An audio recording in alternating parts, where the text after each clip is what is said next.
마가복음의 마지막 부분을 할 건데 교재 29쪽에 보시면 이제 4번입니다.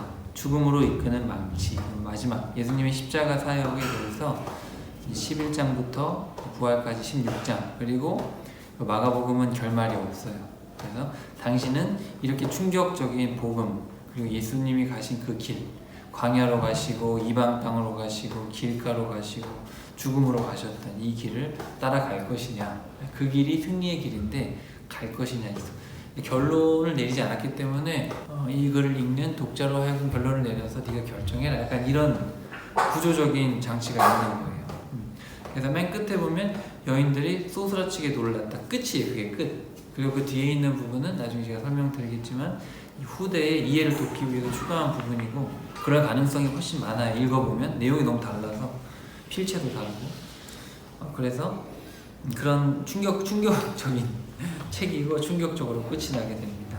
그래서 우리가 지난 시간에는 이제 3번 길가로 이끄는 망치, 그래서 이제 갈릴리 사역을 끝내고 예루살렘 십자가를 지러 가시는 그 길에서 예수님께서 3번이나 자기가 십자가를 지시고 돌아가셨다가 부활하실 거다 3번을 언급했더니 베드로도 뭐라 그러고, 그리고 제자들 서로 싸우고 야고보와 요한은 와가지고 한 자리에 앉혀달라 이러고 있어요. 근데 그때 예수님이 각각 말씀을 이제 하신 거죠. 자기를 부인하고 십자가를 져야 된다. 그리고 끝이 되어 섬겨야 되고 모든 사람이 종이 되어야지 내 제자가 될 수 있다. 이렇게 3번에 걸쳐서 말씀을 하신 그것이 마가복음의 핵심이자 복음의 정수죠. 그리고 이제 그 길을 따르겠느냐, 이제 그렇게 말씀하신 다음에 이제 죽는 이야기가 오늘 11장의 이야기입니다. 그래서 11장부터 한번 쭉쭉 읽어볼게요.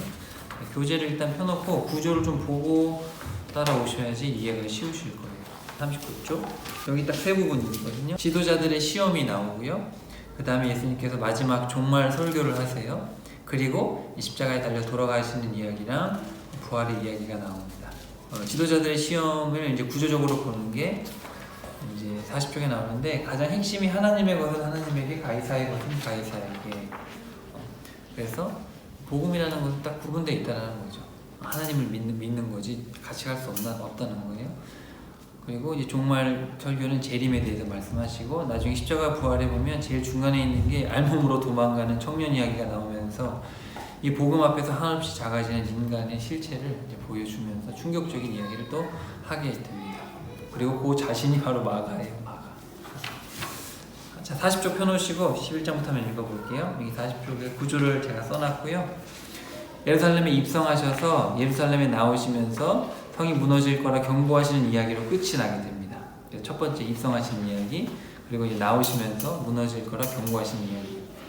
그 사이 이제 지도자들이 시험을 하죠. 구조를 보면서 한번 읽어볼게요. 11장 1절. 예수 일행이 예루살렘에 거의 다 와서 올리브산 근처에 있는 벳바게와 베다니에 이르렀을 때였다. 예수께서도 제자를 먼저 보내시면서 너희들은 너희들 앞에 보이는 마을로 들어가라. 마을에 들어서면 아직 아무도 타본 적이 없는 새끼 나귀 한 마리가 매여 있을 것인데 나귀를 풀어 이리로 끌어오너라. 만일 어느 누가 왜 이러는 거요? 하고 묻거든 우리 주님께서 잠시 쓰시겠답니다. 쓰신 다음에 곧장 다시 돌려보내 주실 겁니다. 하고 대답해라. 두 제자가 마을 어귀에 가보니 과연 어린 나귀가 집 앞 길가에 매여 있었다. 그래서 매듭을 풀고 있는데 거기 서 있는 사람들이 물었다. 왜 나귀를 풀고 있는 거요? 그래서 제자들은 예수께서 일러주신 대로 말했다. 그랬더니 그들이 그렇게 하시오 하고 허락하였다.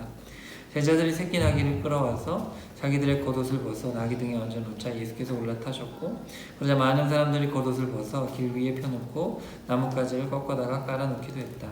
앞장선 사람들과 뒤따라가는 사람들이 모두 한 목소리로 외쳤다. 호산나 복되도다 주님의 이름으로 오시는 분이요, 복되도다 장차 임할 우리 조상 다윗의 나라요, 지극히 높은 곳에서도 호산나. 마침내 예루살렘에 도착하신 예수께서는 성전을 둘러보셨다. 거기서 주변 모든 것을 둘러보신 후 날이 저물었으므로 12제자와 함께 베다니로 돌아가셨다. 네, 사람들이 생각하는 이제 구원자는 이제 십자가를 지는 그런 구원자는 아니었고 다윗의 후손으로 와서 로마로부터 해방된 그런 기적을 일으키는 예수님의 소식을 듣고 그랬던 사람들이 나중에 예수님을 죽이라고 하는 그런 사람들이 되겠죠. 자, 이튿날 예수 일행이 베다니를 떠나올 때 예수께서 배고픔을 느끼셨다. 그래서 잎이 무성한 무화과 나무가 멀지 않은 곳에 서 있는 것을 보시고 예수께서 혹시 따먹을 열매가 달려있을까 싶어 가까이 가셨는데 온통 잎사귀뿐이고 아무 열매가 없었다. 무화과 철이 아니었기 때문이다. 예수께서 무화과 나무를 향해 저주하셨다. 이제 다시는 누구도 너에게 열매를 따먹을 사람이 없게 될 것이다. 제자들도 모두 이 말씀을 들었다. 자, 여기 조금 애매한 게 있는데 13절 끝에 무화과 철이 아닌데 무화과를 기대할 수 없잖아요. 철이 아닌데. 그래서 사람들이 이거 가지고 유명한 철학자도 이거 가지고 성경은 가짜다 막 이런 얘기를 했었어요. 근데 무식해서 하는 얘기고, 무화과 그러니까 두 종류가 있습니다. 그래서 무화과 처음에 나는 이 무화과는 상품 가치가 없는 무화과가 있어요. 처음 맨 첫 열매. 그거는 이 용어가 달라요. 그리고 예수님께서 무화과 철이 아니라는 것은 본격적으로 상품 가치가 있는 무화과가 열리는 시즌이 아닌데, 그 예수님이 그 값을 그 어간에는 무화과 이제 첫 열매가 달려서 이거는 가난한 사람들이 먹어도 괜찮게 놔둔 거예요. 주인들이. 그 이름이 용어가 달라요. 그 단어가. 그래서 예수님께서 이제 그 첫 열매 상품 가치는 없지만 다에게 이제 오랜 그 건기를 마치고 이제 겨울 기간을 마치고 이제 봄이 된 거잖아요. 그래서 이제 그 열매가 있나 이제 배가 고프시니까 가셨던 건데 없어요. 그래서 그때 없으면 상품 가치가 있는 원래 무화과도 안 나요. 그 첫 열매가 나와야 되는데 그게 안 나면 이후에도 없기 때문에 예수님이 그걸 보시고 이런 얘기를 하셨던 겁니다. 그러니까 문화 맥락을 모르고 글씨만 보고 성경을 이해하면 그런 오해가 생겨요. 그래서 이제 그런 얘기예요. 너는 앞으로도 계속 열매를 맺지 못할 거기 때문에 저주받는다. 이런 얘기를 하신 거고, 결국 이거는 이제 예루살렘을 빗대어 하신 말씀이죠. 예루살렘 성이 아무 열매가 없으니까. 자, 예수 일행이 예루살렘에 도착하자 예수께서 성전으로 가셔서 성전뜰에서 물건을 팔고 사는 사람들을 전부 내쫓으셨다. 돈 받고 주는 자들의 탁자와 비둘기 장수들 의자를 둘러부셨다. 그래야 어느 누구도 물건을 들고 성전뜰을 지나다니는 일이 없게 하셨다. 그러면 예수께서 사람들을 가르치시며 성경에 보면 내 집은 만민이 기도하는 집이다라고 기록되어 있지 않소? 그런데 당신들은 이 성전을 강도의 소굴로 만들어버렸소. 대제사장들, 원래 대제사장 한 명이어야 되는 여러 명. 그러니까 이제 종교적으로 얼마나 타락했는지 알 수 있는 대목이죠. 대제사장들과 율법 교사들은 예수께서 이런 말을 하셨다는 소식을 듣고 어떻게 하면 예수를 없애버릴 수 있을지 방도를 찾기 시작했다. 그들은 사람들의 마음을 사로잡고 있는 예수가 두려웠던 것이다. 밤이 되자 예수 일행은 다시 예루살렘 성 밖으로 나가셨다. 다음 날 아침 예수 일행은 길을 가다가 어제 무화과 나무가 뿌리째 말라있는 것을 보았다. 베드로가 어제 일을 기억하고 보십시오 선생님, 선생님께서 저주하신 무화과 나무가 바싹 말라버렸습니다. 하나님을 믿어라. 내가 진정으로 너에게 말한다. 만일 너희가 이 산들어 저 바다에 빠져라 하고 말하면서 마음에 한 점 의심도 품지 않고 그대로 될 것이라 믿으면 정말로 그대로 이루어질 것이다. 내 말을 잘 새겨들어라. 너희가 기도하고 구하는 것은 이미 받은 줄로 믿어라. 그러면 정말 그대로 이루어질 것이다. 그러나 기도할 때 어떤 사람과 서로 등진 일이 생각나거든 먼저 그를 용서하여라. 그래야만 하늘에 계신 너희 아버지께서도 너희 죄를 용서해 주실 것이다. 만일 너희가 그를 용서해 주지 않으면 하늘에 계신 너희 아버지께서 너희 죄를 용서해 주시지 않을 것이다. 그래서 우리가 24절만 가지고 딱 떼가지고 기도하면 소원 성취된다. 이렇게 이해를 하면 그거는 이제 잘못된 해석이 되고, 지금 예수님의 맥락은 뭐냐면 열매를 얘기하는 거잖아요. 그러니까 하나님께서는 용서하고 화해하고 정의와 공의를 행하는 걸 명령을 하셨는데 그에 대한 합당한 열매가 없기 때문에 기도가 응답되지 않는 거예요. 그런 얘기를 하는 거예요.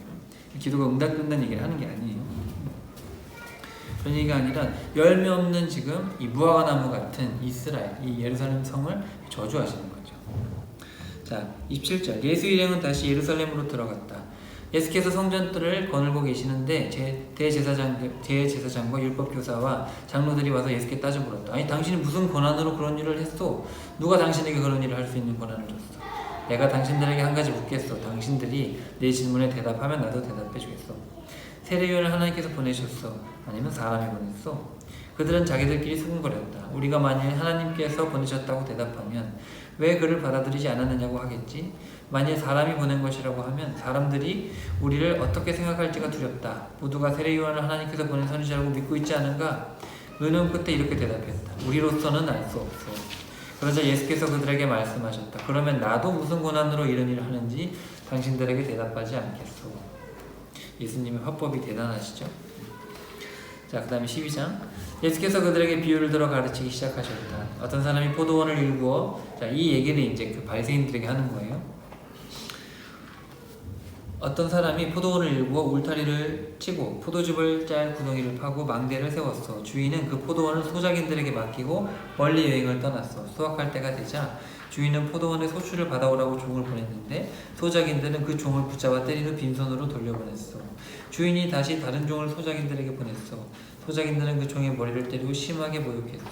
주인이 또 다른 종을 보냈더니 죽여버렸어. 그래서 다음에는 더 많은 종을 한꺼번에 보냈더니 소작인들은 모두를 때리고 죽이기도 하였어. 이제 보낼 사람은 사랑하는 아들뿐이었어. 그래서 주인은 마지막으로 자기 아들을 보내며 아무리 그래도 내 아들만은 존중해 주겠지. 하나님이 예수님을 보낼 때 이런 생각이셨던 거죠. 그렇게 수많은 선지자들을 보내고 처음에는 안 듣더니 나중에 때리더니 나중에 죽여버리는 이사야만 해도 톱 잘려 죽였잖아요. 왕이. 그리고 뭐 예레미야도 돌 맞고 뭐 난리도 아니었죠. 그래도 예수님 하나님 생각에 내 아들을 보내면 듣지 않겠나. 그러나 소작인들은 주인의 아들이 오는 것을 보고 서로 수군거렸어. 저 사람은 포도원의 상속자다. 그러니 그를 죽여버리자. 그러면 포도원은 우리 차지가 되겠지? 결국 소작인들은 주인의 아들까지 붙잡아 죽인 다음 포도원 밖으로 던져버렸어. 이럴 때 포도원 주인이 어떻게 하겠어? 주인이 불이 나게 돌아와서 소작인들을 모두 죽여버리고 그 포도원을 다른 소작인들에게 맡길 것이오. 당신들은 성경에서 이런 구절을 읽어보지 못했어? 집 짓는 사람이 버린 돌이 집 모퉁이의 머릿돌이 되었도다. 주께서 이 같은 일을 하셨으니 그 얼마나 놀라운가. 그들은 이 비유가 자기들을 두고 하신 말씀인 줄 알아차리고 예수를 체포할 방도를 찾았으나 군중이 두려웠기 때문에 예수께 손을 대지 못하고 그냥 가버렸다. 그렇죠. 예수님께서 결국은 이 하나님 나라의 주춧돌이 되시는 거잖아요. 근데 알아보지 못했죠. 어쨌든 사람 눈치 보느라 진리를 듣지를 못하는 거예요. 참 안타깝습니다. 그 다음에 13절. 그들은 예수의 말에서 예수를 체포할 빌미를 잡기 위해 바리새파 사람들과 헤롯 당원 몇 사람을 예수께 보냈다. 선생님, 우리는 선생님이 진실한 분인 줄 알고 있습니다. 선생님은 어느 누구에게도 얼매이지 않고 하나님의 길을 참되게 가르치시는 분인 줄 압니다. 그러니 우리에게 가르쳐 주십시오. 로마 황제에게 세금을 바치는 것이 옳습니까? 바치지 않는 것이 옳습니까? 세금을 바쳐야 될까요? 바치지 말아야 될까요? 예수께서 속셈을 아시고 말씀하셨다. 어찌하여 나를 시험하여 나에게 덫을 놓으려고 하는 것이요? 데나리온 한 잎을 가져와서 나에게 보여주시오. 동전을 가져오자 물어주셨다. 이 동전에 새겨진 초상이 누구요? 누구라고 글씨가 새겨져 있어. 그들이 대답했다. 로마 황제의 얼굴이고 로마 황제라는 글씨가 써 있습니다. 그러자 예수께서 말씀하셨다. 로마 황제의 것은 로마 황제에게 바치고 하나님의 것은 하나님께 바치시오. 그들은 예수의 대답에 입을 다무지 못하고 크게 놀라며 감탄했다. 그러니까 이놈들은 이 바리새인이나 헤롯 당원이나 이 사람들은 정치적으로 유리한 걸 택하면서도 종교적으로도 우익을 얻기 위해서, 그러니까 결국은 기회주의자들이죠. 정말 순수한 종교인도 아니고 정치는 정치대로 하면서 종교는 종교적인 유익을 얻으려고 결국 두 다리를 걸쳐놓고 있는데, 예수님은 말씀하시죠. 하나님의 것은 하나님께, 황제의 것은 황제에게. 쉽게 말하면 세상 모든 것이 창조주의 것인데 니네 위선자들 아니냐. 결국은 정서를 찌르신 거죠. 지도자들의 핵심은 그거예요. 결국은 창조주 하나님을 인지하지 않았죠. 믿지 않았던 거예요. 믿음이 없었어요. 그들은 그냥 신앙도 기회적으로 필요하니까 자기 인생의 어떤 기회를 얻기 위해서, 그리고 또 황제에게도 빌붙어가지고 이런 식으로 살았죠. 이게 바리새파랑 또 달랐죠. 헤롯 당원은 또 다르고 또 사두개인은 좀 더 달라요. 그래도 바리새파 사람들은 좀 더 종교적인 면이 강했고, 그리고 사두개파 사람들은 무조건 그냥 현실주의. 이 사람들은 뭐 내세도 믿지 않았기 때문에 그냥 완전 정치인들이었죠. 이 사람들은 혈통적으로 엘리트였기 때문에 사두개파들은 혈통적으로 이 사람들과 달라붙어 있었고, 바리새파들은 출신은 천했지만 그래도 열심히 신앙 가지고 했던 그런 사람들이죠. 어찌됐든 이 사람들 모두 종교를 가지고 자기 지위를 올리든 정치를 가지고 올리든 기회주의자들, 위선자들이었다. 요게 이제 핵심이에요. 이 구조적으로 보시면, 40쪽의 구조를 보시면 요 내용이 지금 전반적인 이 지도자들 내용의 핵심이 되겠습니다. 자, 그 다음에 18쪽. 부활이란 있을 수 없다고 주장하는 사두개파 사람들이 예수께 와서 물었다. 선생님, 모세의 율법에 형이 자식이 없어 죽으면 동생이 형수와 결혼하여 형의 이름으로 자식을 낳아 주어야 한다고 기록되어 있습니다. 그런데 어느 집안에 7 형제가 있는데 맏형이 애 없이 죽고, 그럼 둘째, 셋째, 넷째 다 그래서 7째까지 형수와 결혼했지만 다 죽었습니다. 여자도 죽었습니다. 이런 경우에 부활하면 여자는 누구의 아내가 되어야 합니까? 7 형제가 모두 한 여자를 아내로 삼았는데 말입니다. 예수께서 말씀하셨다. 당신들이 성경도 모르고 하나님의 능력도 모르기 때문에 그런 잘못된 생각을 하는 것이오. 사람이 죽음에서 다시 살아나는 부활 때에는 결혼을 하지 않소. 장가도 가지 않고 시집도 가지 않소. 그때 사람들은 하늘나라에 있는 천사들처럼 될 것이오. 죽음에서 다시 살아나는 것에 관해 말해봅시다. 당신들은 모세의 책이나 떨기나무가 불타는 가운데 하나님께서 모세에게 한 말을 읽어보지 못했소? 나는 아브라함의 하나님, 이삭의 하나님, 야곱의 하나님이요. 하나님께서는 죽은 자들의 하나님이 아니라 살아있는 자들의 하나님이시오. 그러니 당신들의 생각이 크게 잘못된 것이오. 그러니까 이 사두개인들이 나중에 부활하면 누구의 아내가 되겠습니까? 궁금한 게 아니라 부활이 없다라는 생각을 가지고 있는 이 사람들은 너는 성경도 몰라서 그런 말을 짓거리는 거 아니냐. 그러면서 살아계신 하나님, 아브라함과 이삭과 야곱의 하나님, 그들이 살아있으니까 야곱의 하나님이 이삭의 하나님이라고 하는 거 아니냐. 너희들이 착각하고 있다. 그래서 부활을 하고 부활 때에는 천사처럼 된다 이렇게 말씀을 하십니다. 28절 율법 교사들 가운데 한 명이 거기에서 토론하는 것을 듣고 있었고 예수께서 답변을 아주 잘하시는 것을 보고 모든 계명 중에서 어느 게 첫째가 는 계명입니까? 첫 번째 계명을 물었어요. 가장 중요한 계명은 이것이요. 이스라엘아 들으라. 우리 하나님 주께서는 유일한 분이시다. 마음을 다하고 목숨을 다하고 생각을 다하고 힘을 다하여 너희 하나님을 사랑하라. 그리고 둘째가 하는 계명은 내 이웃을 내 몸과 같이 사랑하는 것이요. 이 두 계명보다 더 크고 중요한 계명은 없어요. 첫째 계명을 물었는데 첫째, 둘째를 말씀하시면서 이 두 개가 제일 중요하다. 그러니까 하나님 사랑, 이웃 사랑은 분리할 수 없는데 너희들을 왜 분리하냐 이런 얘기를 하시는 거예요. 그러자 이 율법교사가 말했다. 선생님, 하나님께서는 한 분뿐이시고 그분 외에는 다른 이가 없다고 하신 말씀은 과연 옳은 말씀입니다. 마음을 다하고 지혜를 다하고 힘을 다하여 하나님을 사랑하는 것과 이웃을 자기 몸같이 사랑하는 것이 번제물과 희생제물을 바치는 것보다 훨씬 더 중요합니다. 예수께서 그 사람의 현명한 대답을 들으시고 말씀하셨다. 당신은 하나님 나라에서 멀리 떨어져 있지 않소. 그 후로부터는 아무도 감히 예수께 더 묻는 사람이 없었다. 글쎄 이 율법교사가 잘하고 있는지 멀리 떨어져 있지 않소라는 거는 하늘나라에 들어온 건 아니죠. 그러니까 이 사람이 진실한 마음으로 그렇게 살고 있었는지는 알 수가 없어요. 그래서 다른 이제 비슷한 데 보면 이제 다 찾아오잖아요. 율법교사도 찾아오고. 근데 뭐 그들은 예수님께서 이제 물건을 다 팔라 그랬더니 안 팔고 가버리고, 그죠? 그런 근심하는 이야기들이 나오잖아요. 자, 예수께서 성전뜰에서 사람들을 가르치실 때 이렇게 말씀하셨다. 어찌하여 율법교사들은 그리스도를 다윗의 자손이라고 합니까? 성령이 감화를 받은 다윗은 친히 이렇게 말했습니다. 곧 주님께서 나의 주께 말씀하셨다. 내가 네 원수들 발 아래에 굴복시킬 때까지 너는 내 오른편에 앉아 있어라. 이렇듯 다윗은 그리스도를 주라 불렀는데 어떻게 그리스도가 다윗의 자손이 될 수 있겠습니까? 예수의 이 같은 가르침을 많은 사람들이 기쁘게 받아들였다. 이 사람들이 생각하는 그리스도는 다윗의 자손으로 오는 그리스도였어요. 그게 뭐냐면 다윗과 같이 정치적인 힘을 가진 그리스도를 생각을 했는데 예수님께서는 아니 다윗이 시편에서 시를 쓸 때 그리스도를 보고 그리스도를 높이지 않았냐. 그러면 어떻게 자기의 후손한테 높이냐. 말이 안 되지 않냐. 그러니까 그리스도는 다르다. 다윗이 섬기는 주다. 다윗의 후손이 아니라는 거예요. 너희들이 오해하고 있다. 그리스도에 대해. 그리스도는 그런 그리스도가 아니다. 이런 얘기를 하는 겁니다.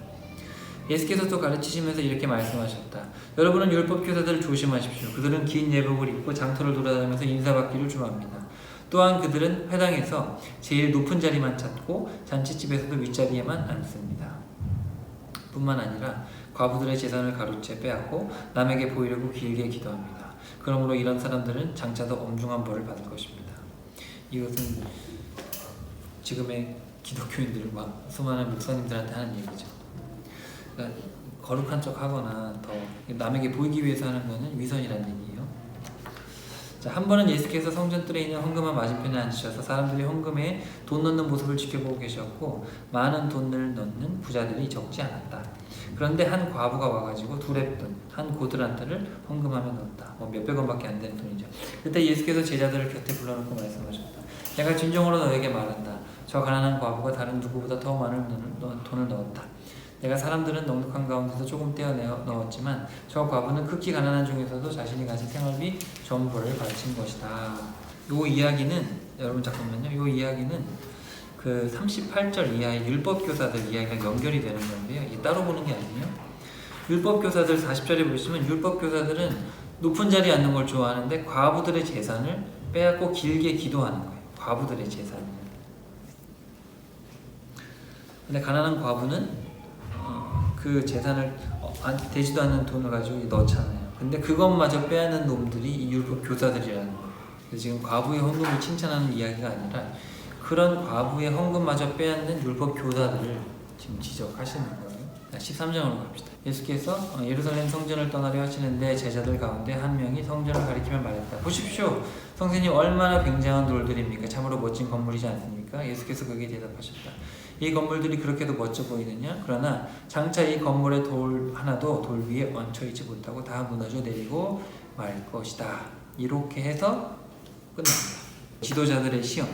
예루살렘에 입성하셔가지고 예루살렘을 둘러보신 이야기로 시작을 해가지고 무화과나무 저주하시고 이런저런 이야기들로 교훈하셨다가 마지막에 열매 없는 서기관들을 저주하시죠. 그 율법 교사들이 서기관인데 율법 교사들이 종교적인 어떤 모습만 행실만 어마어마하게 하고 그 가난한 과부의 그 두렵던 헌금마저 빼앗는 그 남은 열매 없는 서기관들에 대한 저주로 끝이 나는 거예요. 그러면서 예루살렘 성은 다 무너질 것이다. 율법 교사가 누구예요? 성경 전문가잖아요. 서기관들 이렇게 성경을 베끼는 사람들이죠. 베끼고 공부하고 가르치는 사람들인데 그러니까 성경 전문가들이 가장 위선을 떨고 있는 거예요. 그래서 그 과부 얘기를 하시는 거예요. 그래서 그리고 그 사람들은 그리스도에 대해서도 왜곡하고 있고 하나님 사랑, 이웃 사랑에 대해서도 하나님 사랑하는 척하면서 이웃 사랑은 없는 이제 그런 얘기들을 지금 다 연결해서 하시는 거예요. 그게 종교인들의 현실이다. 진짜 안타깝죠. 이게 지금 우리의 이야기죠. 그래서 지도자들에게 무시무시한 경고를 하시는 거죠. 예루살렘 성이 무너진다는 건 니네 종교 행위는 다 끝장난다는 얘기거든요. 그렇게 해서 이제 끝나고 13장 3절부터 13장 전체가 종말 설교입니다. 교재 43쪽에 5가지 주제가 이제 나오는데 가운데 재림이 나옵니다. 자, 예수께서 예루살렘 성전 맞은편 올리브산에 계실 때 베드로, 야고보, 요한, 안드레가 따로 예수께 물었다. 성령님 언제 그런 일이 닥치겠습니까? 언제 재난이 일어나고 그 전에 어떤 징조가 있습니까? 그랬을 때 예수님께서 너희는 미혹당하지 않도록 조심해라. 많은 사람들이 내 이름으로 와서 내가 그리스도다 라고 주장하면서 많은 사람들을 속일 것이다. 여기저기에서 전쟁이 일어났다는 소문이 듣게 되어도 놀라지 말라. 그런 일이 반드시 일어날 것이지만 그것이 마지막 때는 아니다. 약간 지금 같아요. 이 말씀이. 그죠? 지금 우리나라의 자칭 그리스도가 30몇 명이고 전쟁이 뭐 지금 우크라이나도 나고 뭐 전쟁의 소식이 가끔 들리죠. 마지막 때는 아직 아니래요. 민족과 민족, 나라와 나라가 서로 대적하여 일어날 것이고 온 땅에 도처에서 지진이 일어나며 곳곳에 사람들이 기근으로 고통받을 것이나 이런 일들은 시작일 뿐이다. 너희는 정신을 바짝 차려라. 너희는 법정에 넘겨질 것이고 회당에서 매를 맞을 것이다. 나를 따른다는 이유로 위정자들과 왕들 앞에 서서 증언을 하게 될 것이다. 명심하여라. 세상 끝날이 오기 전에 먼저 복음이 온 땅의 모든 민족들에게 전파되어야 한다. 너희가 붙잡혀가서 재판을 받을 때 사람들 앞에서 무슨 말을 할까 염려하지 말라. 무엇이든 그때그때 너희에게 주어지는 말을 하여라. 말하는 이는 너희가 아니라 성령이시다. 그때에는 형제가 형제를, 아버지가 자식을 배반하여 죽게 할 것이고 또한 자식들도 부모를 배반하여 죽게 할 것이다. 또한 너희가 내 사람이라는 이유로 세상 사람들에게 미움을 받을 것이다. 그러나 견뎌라. 끝까지 견디는 사람은 마침내 구원을 얻을 것이다. 예수님의 말씀이죠. 자, 멸망케 하는 가증한 것이 성전에 서 있는 것을 보거든 유대에 있는 사람들은 언론산으로 피신하라. 자, 여기 다니엘서의 말씀인데 원문을 이렇게 해석할 수 있어요. 그런 것을 볼 때마다. 그래서 다니엘 시대에는 또 다니엘 시대가 있었고 또 나중에 다니엘 시대 이후에 예수님이 오시기 몇백 년 전에는 안티오쿠스 4세가 와가지고 성전에 들어가서 바리새인들 다 죽이고 그리고 돼지 피로 막 제사를 지내지 않는 그리고 거기서 제우스 신당을 섬기는 그런 일들이 있었거든요. 그런 일들이 몇 번 있었어요. 몇 번.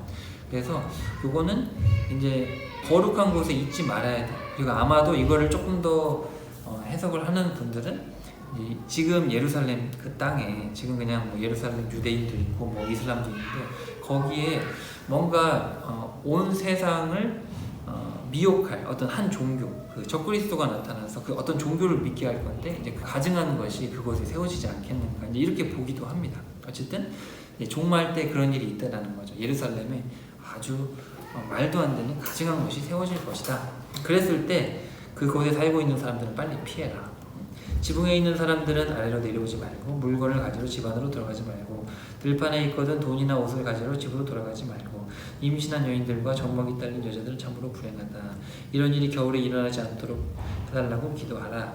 참으로 이런 큰 재난의 날은 하나님께서 세상을 창조하신 이래로 지금까지 없었고 앞으로도 없을 것이다. 주께서 그 재난의 기간을 줄여주시지 않는다면 살아남을 사람이 하나도 없을 것이다. 그러나 주께서는 자신이 택한 사람들을 위해 그 기간을 줄여주셨다. 그때 만약 어떤 사람이 여기에 그리스도가 있다 혹은 저기에 그리스도가 있다 하더라도 절대 믿지 말라. 세상 끝날에 많은 거짓 그리스도들과 거짓 예언자들이 나타나서 하나님의 자녀들을 최대한 속이려고 그들이 할 수 있는 모든 기적들과 놀라운 일들을 다 행할 것이다. 그러므로 너희는 정신 바짝 차려라. 내가 이 모든 일을 미리 경고하는 것이니 부디 조심해라. 이게 두 번째 내용입니다. 자, 그 다음에 세 번째 내용, 요거 24절부터 27절이 핵심입니다. 그 큰 재난이 다 지나가면 태양은 어두워지고 달은 빛을 잃을 것이고 별들은 하늘에서 떨어지고 모든 천체가 흔들릴 것이다. 그러니까 요렇게 해야 예수님 오셔요.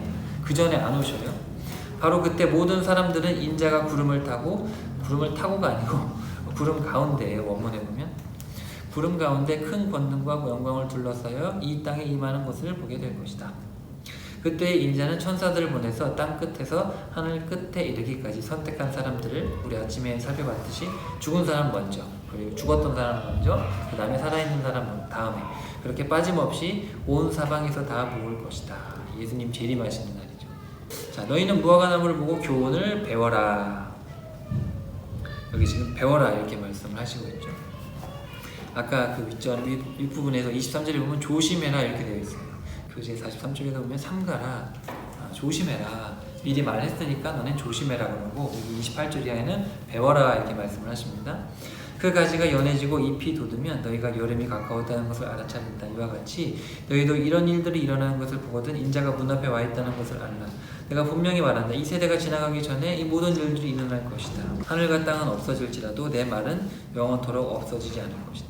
그러니까 우리가 주님의 말씀을 열심히 배워서 뭘 알아야 분별을 할 거 아닙니까? 그리고 잘 보고 나서 잘 판단을 해가지고 정신을 바짝 차리고 조심해야죠. 그런 얘기들을 하고 계세요.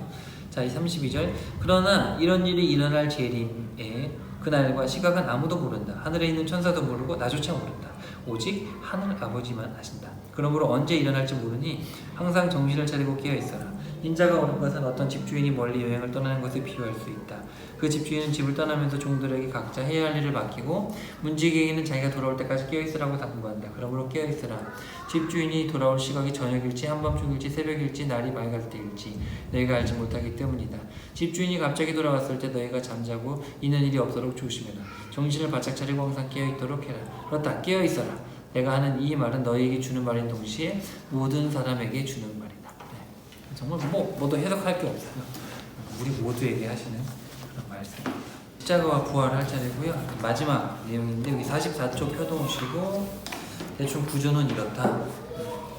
그래서 정말 이 마가복음만큼은 다 이런 구조로 써놨어요. 교차 대칭 구조로 써놨고 여기 마가복음에만 등장하는 알몸으로 도망가는 청년의 이야기가 핵심이라고 보여집니다. 그래서 그 복음의 메시지 앞에 인간은 정말 한없이 나약하죠. 정말 알몸으로 도망가는 청년 같아요, 진짜. 아니 누가 그렇게 자기를 부인하고 모든 사람의 종이 돼서 모든 사람을 섬기고 싶겠어요. 그 얘기 들으면 다 도망가죠. 정말 인간이 딱 인간이 그래요, 진짜. 그래서 아마도 마가도 이제 마가 엄마가 믿음이 괜찮으니까 마가 엄마가 야 예수님 저기 말씀하시죠 가봐라 아침에 갔던 것 같아 얼떨결에 이제 부잣집이기도 하고 당시에 이제 다락방이 우리 다락방이 아니라 100명 이상 들어가는 다락방이거든요. 부자 청년인데 늦게 이제 일어나가지고 아마 갔던 것 같아. 그러다가 깜짝 놀래가지고 막 이불 덮고 갔다고 이제 그런 얘기인데 인간의 본질이 그렇다. 그래서 마가가 차마 자기 이름을 쓰진 않았어요. 나중에 마가가 전도여행 1차 갔다가 자기 삼촌 바나바 따라갔다 힘들어가지고 나 부잣집에 자랐는데 거기 왜냐하면 소아시아 지역이 이게 산이 많고 언덕이 많아요. 힘드니까 그리고 얘는 아직까지 할례파였단 말이죠. 할례를 받아야 된다. 그러니까 여러 가지 이유로 해가지고 중도 포기했어요. 그러니까 바울이 절대 데려갈 수 없다. 저런 애는 데려갈 수 없다 그랬단 말이죠. 하지만 사도 바울이 나중에 돌아가시기 전에 마가를 보고 싶다. 마가가 변해가지고 정말 위대한 주의 종이 돼서 얼마나 감동. 이제 이런 얘기를 하고 마가가 마가복음을 썼잖아요. 하나님이 사람을 변화시키는 건 그것도 충격적이죠. 어떻게 이런 인물을 마가 같은 인물을 통해서 복음서를 쓰게 하셨나.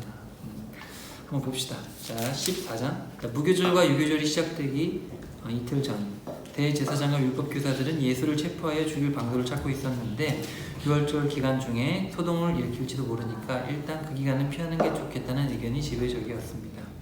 자, 예수께서 베다니에 있는 나병 환자 시몬의 집에 계실 때 예수께서 음식을 잡수시고 계시는데 한 여자, 이게 이제 마리아겠죠. 그래서 이 나병 환자 시몬, 이 사람이 바리새인이에요. 바리새인. 근데 이 사람 집에 이제 잔치를 베푸니까 이때 나사로 오누이들이 다 왔던 것 같아요.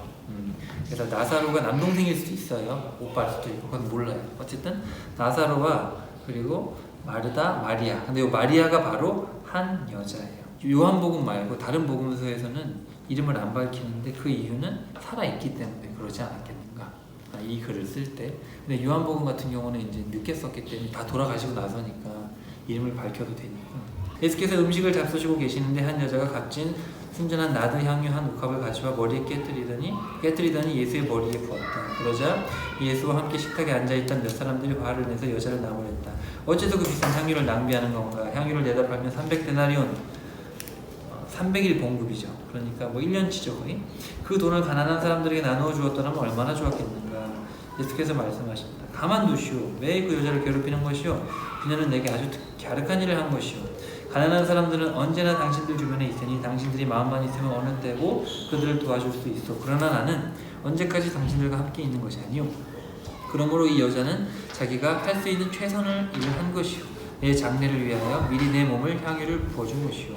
내가 분명히 당신들에게 말하겠어. 온 세상 어디서든지 복음이 전파되는 곳마다 여자가 행한 이 갸륵한 일도 함께 전해져서 사람들이 그녀를 길이 기억하게 될 것이오. 그렇죠. 이 이야기 모든 사람이 다 알잖아요. 위대한 일을 한 여인이죠. 그때 12제자 가운데 하나인 가룟 유다가 대제사장들을 찾아가서 예수를 넘겨주겠다고 말했다. 무척 기뻐하며 돈을 주겠다고 약속했다. 이때부터 가룟 유다는 예수를 넘겨줄 적절한 기회를 보기 시작했고 무교절 첫째 날 6월절 양을 잡는 것이 관습이었다. 그래서 제자들이 예수께 물었다. 성령님께서 드실 6월절 음식을 어디에 차릴까요? 자, 성 안에 들어가면 물동이를 들고 들어가는 사람을 만날 건데 따라가라. 그 사람이 들어가는 집에서 너희도 따라 들어가서 우리 성령님께서 제자들과 함께 6월절 음식을 먹을 방이 준비되어 있는지 알아보라고 하십니다. 그러면 집주인이 이미 자리가 다 마련되어 큰 다락방으로 너희를 안내할 것이다. 거기에서 6월절 음식을 준비해 놓도록 하여라. 두 제자가 예루살렘 성읍 안에 들어가 보니 예수께서 일러주신 그대로였다.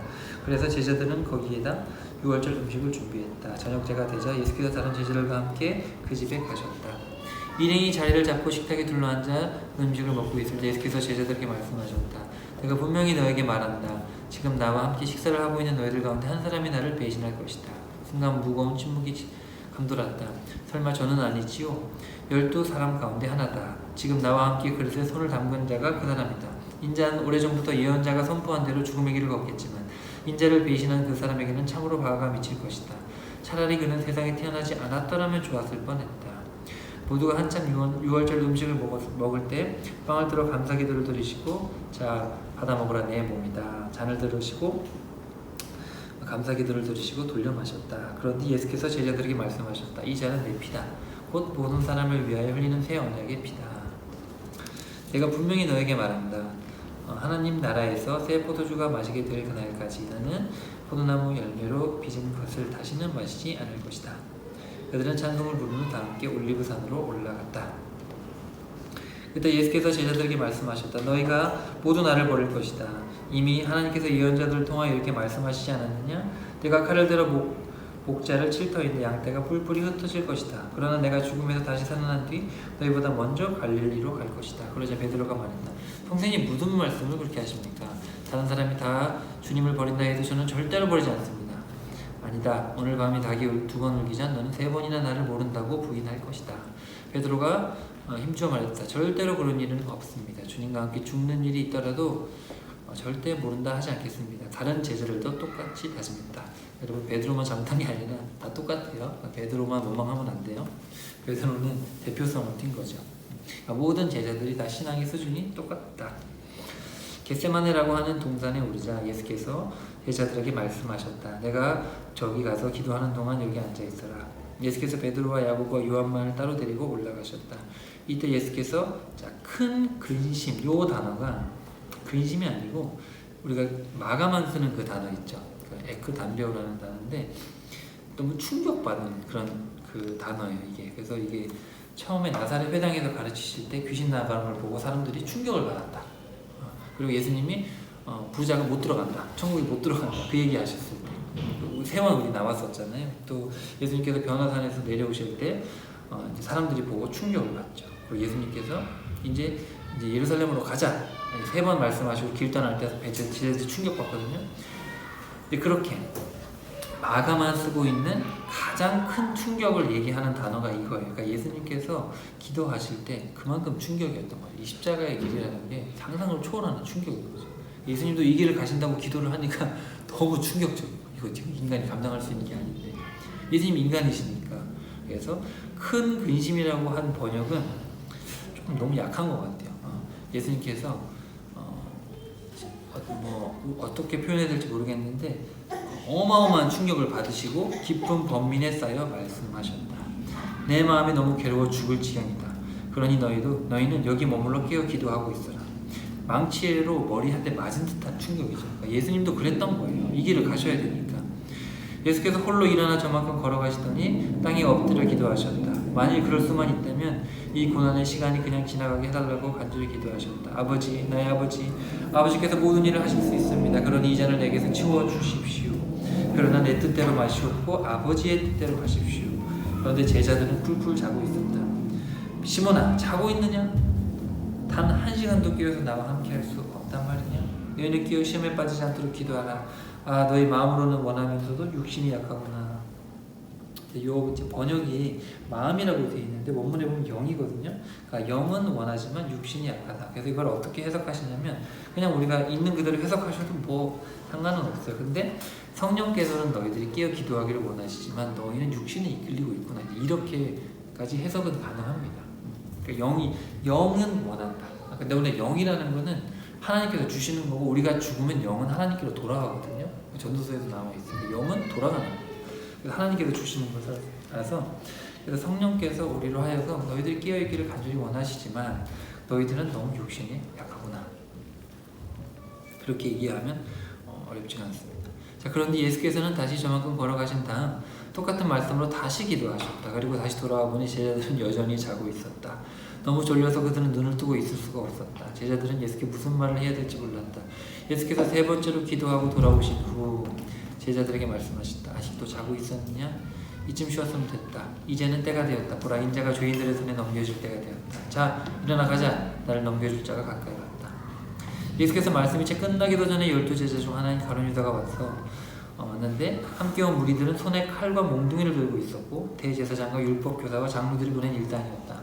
가룟 유다는 그들에게 내가 껴안고 입 맞추는 사람이 바로 예수이므로 실수 없이 그를 붙잡도록 하시오. 미리 말해둔 터였다. 가룟 유다는 곧장 예수께 다가가 선생님 하고 부르면서 다정하게 껴안고 입을 맞추었다. 그러자 일당들은 우르르 달려들어 재빨리 예수를 붙잡았다. 그때 예수 곁에 서 있던 사람 가운데 하나가 얼른 칼을 빼어 대제사장의 총을 힘껏 내리쳐 귀를 베어버렸다. 베드로예요. 베드로가 말고의 귀를 잘라버렸죠. 예수께서 일당들에게 말씀하셨다. 당신들이 칼과 몽둥이를 들고 나를 잡아러 오더니 내가 강도라도 된단 말이오? 내가 날마다 성전들에서 가르칠 때는 왜 나를 잡지 않았소? 하지만 이제 내게 이런 일이 일어나는 것은 성경의 예언이 이루어지기 위한 것이. 그러는 동안 예수의 제자들은 모두 예수를 버리고 각기 뿔뿔이 흩어져 어디론가 달아나 버렸다. 그런데 그때 한 청년이 담배 헛입을 들은 채 예수를 뒤따라가고 있었다. 그래서 일당들이 그를 붙잡으려고 하자 그 청년은 헛이불을 던져버리고 알몸으로 재빨리 달아났다. 자기 이름을 쓰기는 민망하니까 마가만 썼어요. 이 말을. 마가가 이제 뒤늦게 왔다가 그 충격적인 장면을 보고 이제 돌아갔죠. 근데 이 내용 이제 구조를 보면은 이제 구조적으로 이게 중간에 있는 내용이기 때문에 되게 의도적으로 글을 쓰는 거거든요. 이런 거는 히브리인들은 이렇게 글을 많이 썼어요. 자, 그래서 53절입니다. 일당들은 예수를 대제사장의 집으로 끌고 갔다. 대제사장들과 율법 교사들과 장로들이 금방 모였고 베드로는 멀찍이 떨어져 예수를 뒤따라 대제사장이 집 안뜰까지 들어왔다. 그러니까 베드로는 원래 못 들어가는데 요한을 따라 들어갔어요. 요한이 아버지가 부자다 보니까 좀 정치력이 있어가지고 요한이 들어갔고 요한 따라 베드로가 들어갔죠. 거기서 경비병들 틈에 웅크리고 앉아 불을 쬐고 있는데 대제사장들과 공회원들이 예수를 죽이기 위해 증거를 찾았지만 찾을 수가 없었고, 왜냐하면 증언들이 일치하지가 않았기 때문이다. 몇 사람이 자리에 일어나 거짓 증언을 했다. 사람이 손으로 지은 성전을 허물어버리고 사흘 만에 다시 짓겠다라고 말하는 것을 똑똑히 들었습니다. 그렇지만 다른 증언들이 맞질 않았다. 그러자 대제사장이 그들 앞에서 나와서 예수께 물었다. 그들은 아무 말도 하지 않을 작정인가? 이 사람들이 그대에게 불리한 증언을 하고 있지 않는가? 예수께서는 입을 다무시고 침묵으로 일관하셨다. 대제사장이 다시 물었다. 그들은 하나님의 아들 그리스도인가? 그렇소, 내가 바로 그요. 당신들은 인자가 하나님의 오른편에 앉아있는 것과 하늘 구름을 타고 다시 오는 것을 보게 될 것이고, 재림에 대한 말씀을 하시는 거죠. 그러자 대제사장이 자기 옷을 찢으며 말했다. 더 이상 무슨 증언이 필요하겠소? 하나님을 모독하는 저 사람의 말을 지금 우리가 모두 직접 들었소. 자, 여러분은 어떻게 생각하시오? 그러자 그들은 모두 사형에 처해야 마땅하다고 결론지었다. 그들 가운데 더러는 예수께 침을 뱉었고 더러는 예수의 얼굴을 가린 후에 주먹으로 치면서 누가 너를 쳤는지 어디 한번 알아맞혀 보아라 하고 조롱하였다. 경비병들도 예수를 끌고 가 손바닥으로 뺨을 맞고 때렸다. 이 예수님의 이 입장이 참 힘들었을 것 같아요. 하나님도 오죽했으면 사람으로 오셨을까. 그러니까 웬만하면 예언자들을 통해서 말씀을 하셨고 아무리 말해도 못 알아듣는데 사람으로 간다 한들 알아듣겠나 이 인간들이. 예수님께서 이렇게 오신 거잖아요. 오셨는데도 물론 사람의 입장에서 이렇게 신이 인간이 됐다는 걸 받아들이기가 쉽지 않죠. 자기가 신이라고 하면 솔직히 옆에서 같이 자랐는데, 그렇잖아요. 같은 동네에서 자랐는데 자기를 신이라고 하면 받아들이기가 어렵죠. 그러니까 예수님께서도 최선을 다해서 기적들을 보이시고 인간이 할 수 없는 것들을 다 보이시고 가르치시고 심지어 나사로까지 일으키시는 그런 일들을 하셨던 거죠. 그러니까 그걸 하고 싶으신 게 아니라 사람이 예수님이 하나님의 아들이심을 알아보지 못하기 때문에 그런 것들을 깨닫게 하기 위해서 그런 것들을 보이셨음에도 불구하고 깨닫지 못하고, 예수님이 이쯤 되면 정말 얼마나 안타까우시겠어요. 그랬을 때 시종일관 아무 말도 안 하셨는데 여기 61절에 하나님의 아들 그리스도인가? 요거는 알아야 되잖아요. 그러니까 예수님께서 이 질문에 대해서는 정확하게 답을 하시죠. 내가 하나님의 아들이 맞다. 이거는 정확하게 말씀을 하시는 거예요. 그렇지만 결국은 알아보지 못하고 예수님을 죽이죠. 자, 그러는 동안 베드로는 대제사장의 집 안쪽에 있었다. 대제사장의 집에서 일하는 여종 하나가 와가지고 당신도 저 나사렛 예수와 함께 다니는 사람이죠? 베드로가 부인하며 말했다. 도대체 무슨 소리 하는 건지 모르겠네. 얼른 바깥으로 나갔다. 여종은 베드로가 거기 서 있는 것을 보고 곁에 있는 사람들에게 또다시 말했다. 이 사람 예수와 한패인 것이 틀림없어요. 그러자 베드로가 또다시 예수를 모른다고 부인했다. 조금 뒤 곁에 있던 사람들이 다시 베드로에게 말했다. 당신도 갈릴리 사람이니 예수와 한패인 게 틀림없어. 그러자 맹세까지 하면서 부인했다. 도대체 무슨 소리를 하는 겁니까? 나는 그 사람을 만난 적도 없어. 내 말이 거짓말이라면 천벌이 받겠어. 그때 닭이 2번 울었다. 그제야 베드로는 닭이 2번 울기 전에 너는 3번이나 나를 모른다고 부인할 것이라 경고하신 예수님의 말씀이 떠올라 땅에 엎드려 소리내며 펑펑 울었다. 날이 밝아오자 대제사장들과 장로들과 율법교사들은 공회 의원들과 함께 전체 회의를 열어 의견을 모았다. 그들은 예수를 결박한 후 끌고 가서 로마 총독 빌라도에게 넘겨주었다. 빌라도가 예수께 물었다. 네가 유대인의 왕이냐? 예수께서 대답하셨다. 그렇소. 당신이 말한 대로요. 대제사장들이 여러 제목으로 들어 예수께 고발하였다. 빌라도가 다시 예수께 물었다. 너는 왜 아무 말도 하지 않느냐? 저 사람들이 지금 여러 제목을 들어 너를 고소하고 있지 않느냐? 그러나 예수께서는 입을 다무신 채 더 이상 아무 말씀도 하지 않으셨고 빌라도는 이를 이상하게 여겼다. 이로부터 명절이 되면 유대 백성들이 원하는 죄수 한 명을 풀어주는 관례가 있었다. 마침 당시 폭동을 일으켜 사람을 죽이고 감옥에 갇힌 바라바라는 소문난 죄수가 있었는데 유대 군중은 빌라도에게 전례에 따라 죄수 하나를 풀어주라고 요구했다. 그러자 빌라도가 물었다. 여러분이 풀어주기를 원하는 사람이 유대인의 왕이라고 하는 자요? 빌라도는 대제사장들이 예수를 시기한 나머지 자기에게 넘긴 것임을 알고 말했다. 그러나 대제사장들은 군중을 선동하여 예수가 아닌 바라바를 풀어달라고 요구하게 됐고 빌라도가 다시 군중에게 물었다. 그렇다면 여러분들은 유대인의 왕이라고 하는 자를 내가 어떻게 하면 좋겠어? 십자가에 못 박으시오? 도대체 이유가 무엇이오? 정말 그가 죽을 죄를 지은 거요? 군중은 더 크게 소리칠 뿐이었다. 그를 십자가에 못 박으시오. 그에 하여 빌라도는 군중의 비위에 맞춰주려고 바라바를 풀어주었다. 그런 다음 예수는 채찍질하게 한 후 십자가에 못 박으라고 그를 넘겨주었다.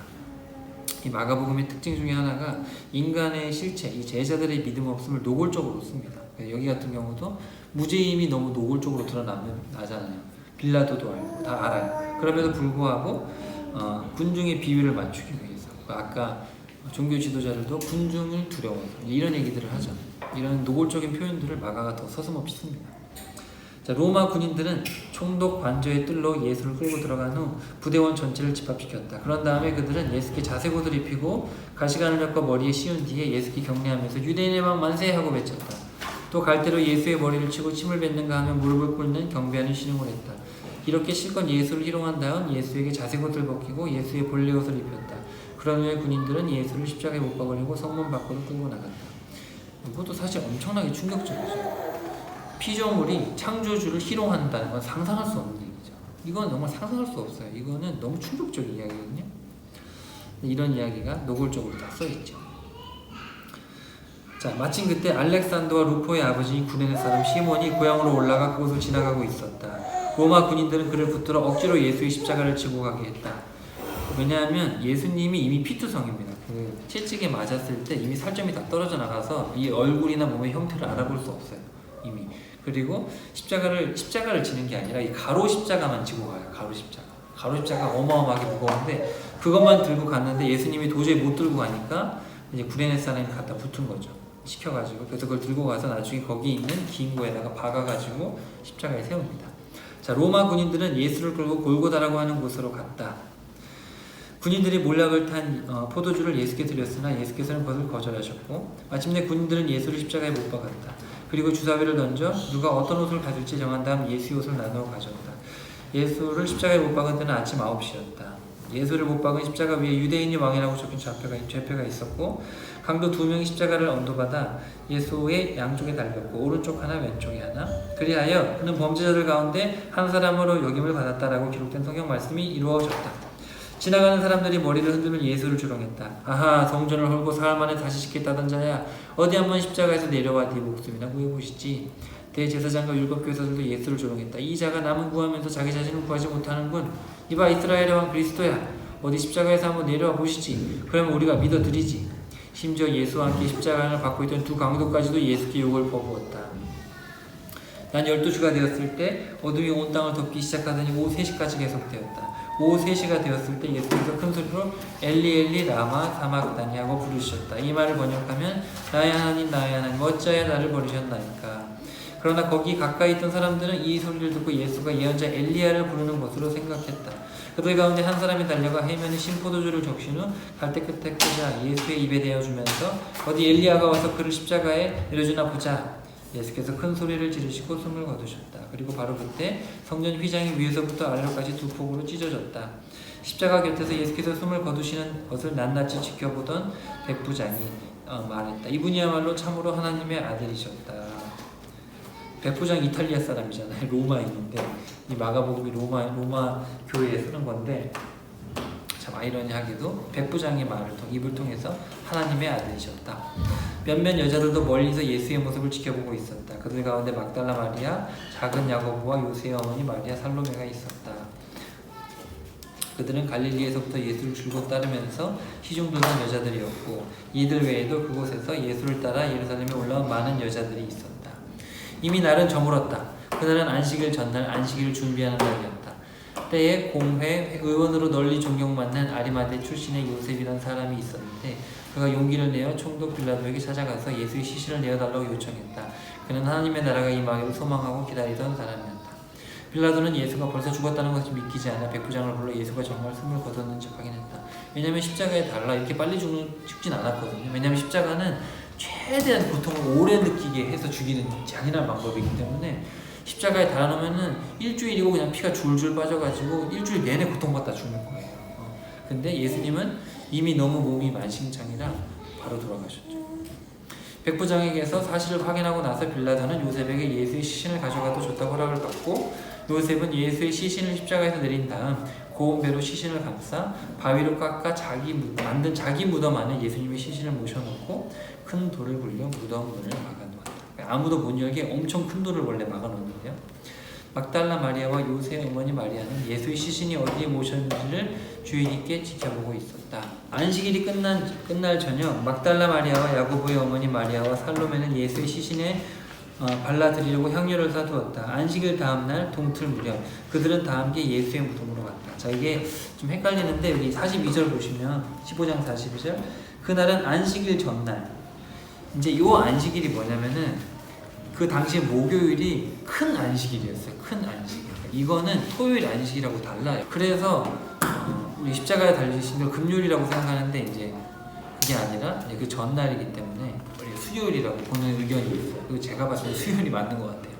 그래서 수요일 전날, 수요일 3시에 돌아가시고 저녁 6시 기준으로 날이 바뀌니까 안식일이 되니까 그 3시간 사이에 묻은 거예요. 그 3시간 사이에 빨리 요셉이 와가지고 자기 무덤에 이제 모신 거고 16장 1절에 안식일이 끝난 저녁 요거는 이제 토요일이에요. 토요일. 요거는 그냥 평범한 안식일.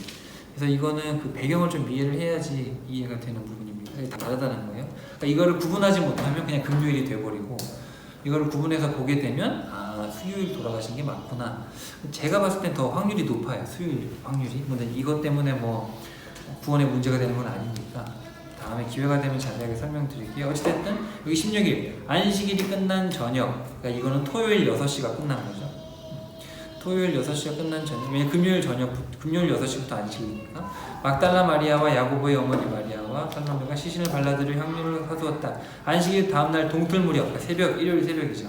그들은 다 함께 예수의 무덤으로 갔다. 무덤으로 가면서 그들은 무덤 입구를 막은 큰 돌을 어떻게 치울지 서로 걱정하는 말을 주고받았다. 그런데 그들이 무덤 앞에 당도해 보니 놀랍게도 예수의 무덤을 막고 있던 큰 돌이 이미 옮겨져 있었다.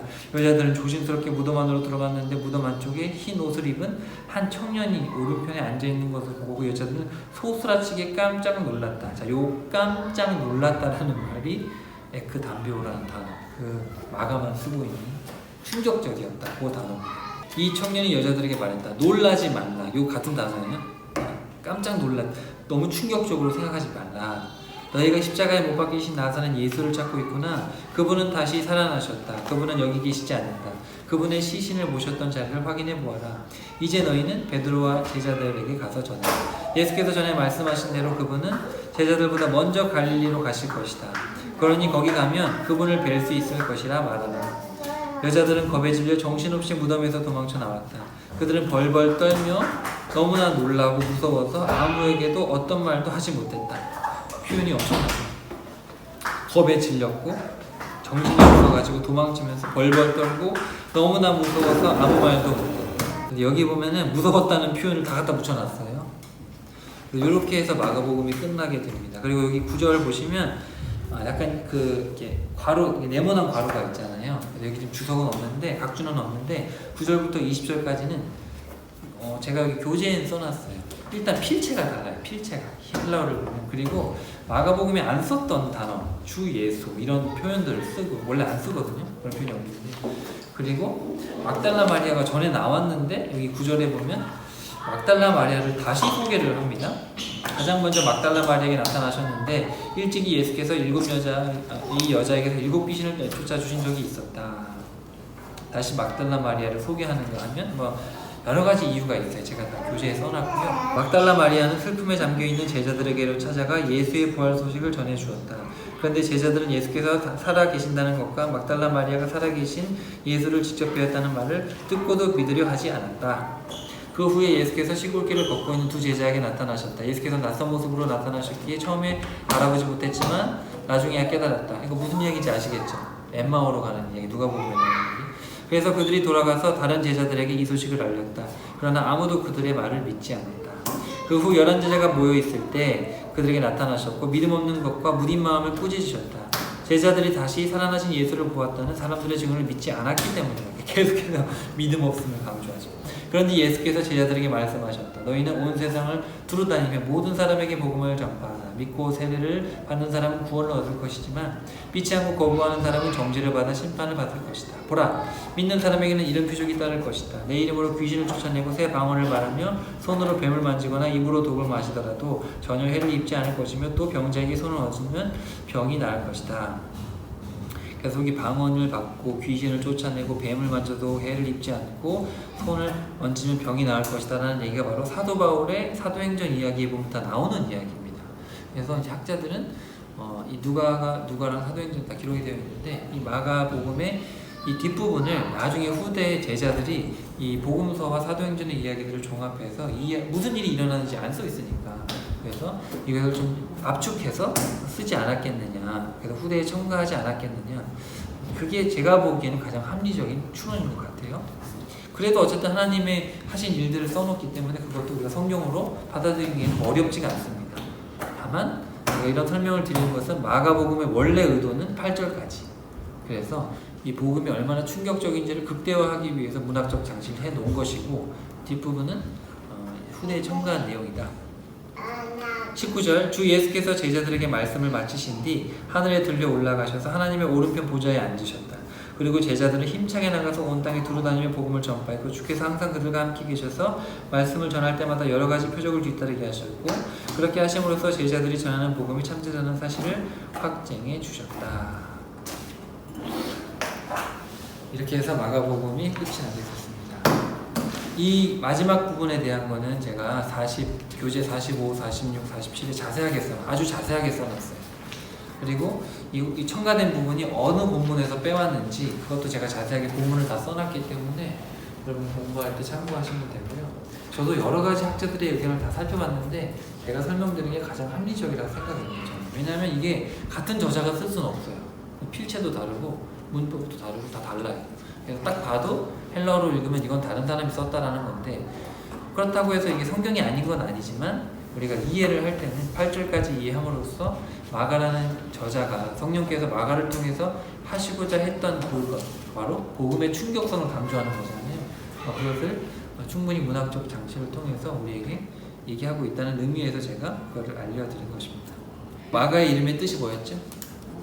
망치, 충격적이고, 이거는 로마에 있는 교인들에게, 그죠? 또는 로마에 있는 사람들에게 복음을 전하기 위해서 이렇게 쓴 것이죠. 그러니까 기득권들, 그러니까 마가는 이 복음이라는 것은 시골 청년, 예수님을 통해서 낮아지는 것이 구원의 길이다, 이런 충격적인 이야기를 아주 엘리트층, 지배계층에게 전달하고 있는 충격적인 책입니다. 그래서 아주 짧게 함축해서 짧게 계속해서 빠르게 전개되고, 그리고라는 말을 계속 쓰고 있는 책이에요, 원문에 보면.